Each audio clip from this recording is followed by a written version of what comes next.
বাতি দেওয়ার কেউ থাকলো না। ব্রহ্মাস্ত্র নিক্ষেপ করেছেন। মা উত্তরা গোবিন্দকে ডাকছেন, পাহি পাহি গোবিন্দ জগৎপতি, হে গোবিন্দ, হে করুণা সিন্ধু, তুমি আমার গর্ভস্থ সন্তানকে রক্ষা করো, পাণ্ডব বংশের একমাত্র অলঙ্কার, আর যে কেউ থাকবে না।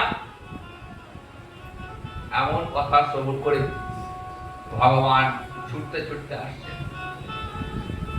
কেমন করুণাময় ভগবান দেখুন, কেমন করে এলেন, অতি সূক্ষ্ম হয়ে মাতৃগর্ভে উত্তরার গর্ভে প্রবেশ করেছেন, ব্রহ্মাস্ত্রকে প্রতিহত করে দিলেন, উত্তরার গর্ভ রক্ষা হলো। আর ওই মাতৃগর্ভে মহারাজ পরীক্ষিত কৃষ্ণ দর্শন হলো।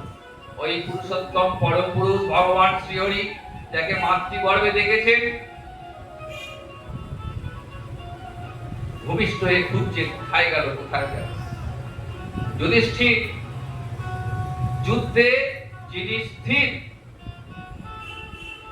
যার মন সর্বদাই গোবিন্দ চরণে স্থির,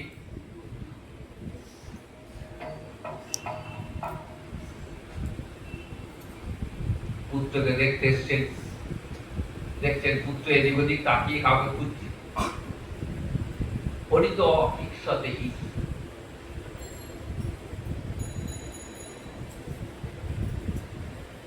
নাম দিলেন পরীক্ষিত।